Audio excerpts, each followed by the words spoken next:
What's up, guys? Back with another educational video, and this week we're talking about carbs. Shocker, I feel like we talk about carbs every week.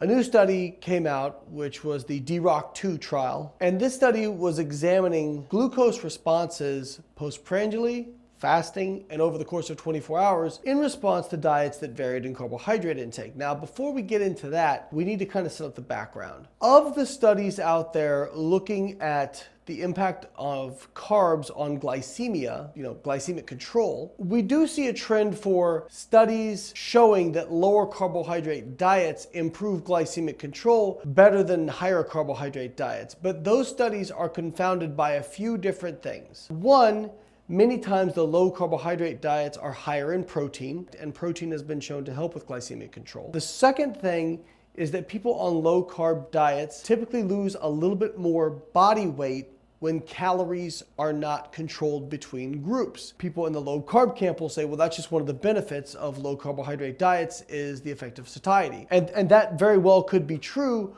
although there is some conflicting evidence on that. Regardless, we still need to disentangle satiety effects from, is there an actual physiological response that is inherent to the carbohydrate restriction of those diets? It's not surprising that if calories are lower when they're not controlled between these groups and these people lose more weight, that they would have better impacts on glycemia. In studies where calories are equated between groups or weight loss is equated between groups, we don't really see big differences, if any, in terms of glycemic control.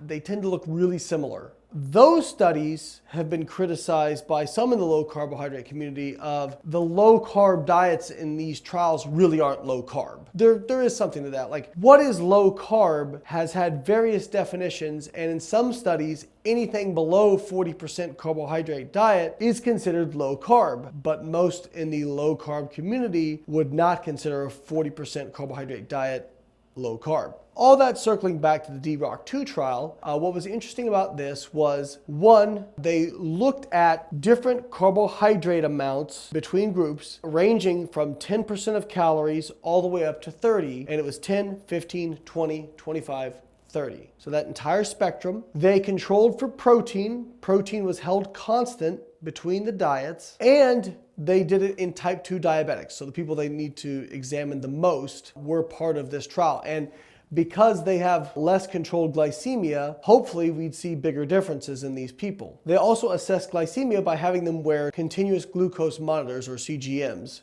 So basically, they're getting a look at their fasting blood glucose, their postprandial blood glucose, and their overall 24-hour area under the curve of blood glucose to assess, are there differences between these carbohydrate amounts? So this is addressing some of the gaps in the literature where, 40% really isn't low carb. Well, I think very few people would argue that like 10% isn't low carb, and comparing that to 30%. So they're all kind of technically lower carb, but within that range, do we see differences? And then what was also controlled was weight loss. So if subjects began to lose or gain more weight, they actually controlled their intake and dialed it back to make sure that there wasn't differences in weight loss between the groups. And finally, all the meals were provided to the participants. So it's likely that they were much more adherent than if they had been free living. Now, they talked about the fact that, they didn't watch them eat all the meals, so it is possible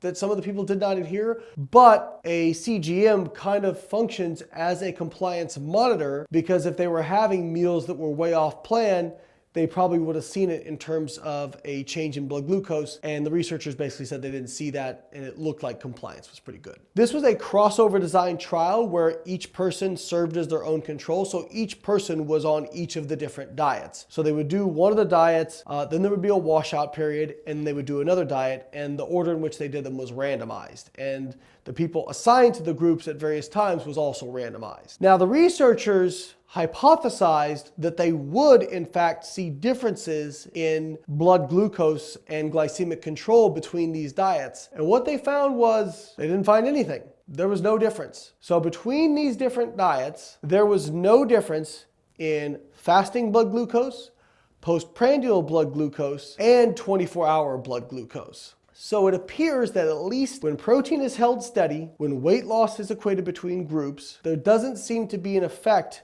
within this carbohydrate range. Now, some people may say, well, okay, but compare that to, say, 60% carbohydrate diet. But remember, in studies and meta-analyses where they equated for weight loss between groups or equated for calories between groups with higher carbohydrate amounts, they didn't really see differences. But the criticism of those studies has always been, well, the low carb comparator was not low carb enough. Well, now we have very low carb within those groups and we still don't see differences in blood glucose. I'm probably pushing that study a little bit farther than I should in terms of, no, they did not compare to a higher carbohydrate diet. So it is in fact possible that there would have been a difference, but based on the literature that we're piecing together, if there was a difference, it doesn't appear that it's very large. At the end of the day, what is the take home for this? The take home for this is if you have type 2 diabetes or you don't have type 2 diabetes, but you want to get your blood sugar under more control, probably the best thing you can do is lose weight.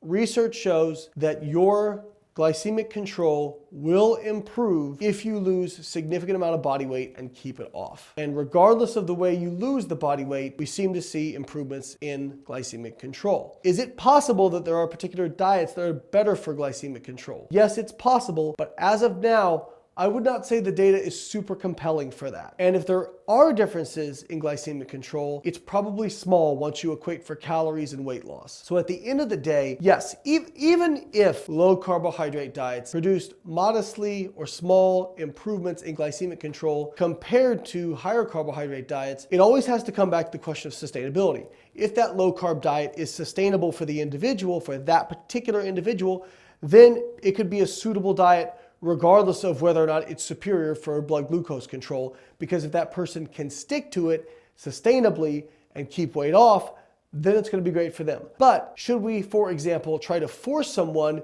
who has really good sustainability and adherence on a higher carb diet and they're losing weight on that, should we try to force them to do a low carb diet if it negatively impacts their adherence? My argument would be, no, we should not. We should focus on adherence first. And then if adherence isn't different for a particular person and one diet is maybe a little bit better, then you can worry about that sort of thing. But we have to start with adherence first because compliance is the science when it comes to weight loss, improving glycemic control, and blood lipids. All right, guys, if you want to check out the study for yourself, links are in the description. If you enjoyed this, please make sure to check out some of our educational books. And if you need help with your own diet and nutrition, we have coaches that can do that through Team Biolayne, and we also have a nutrition coaching app, Carb and Diet Coach. Links are in the description, and I'll catch you guys next week.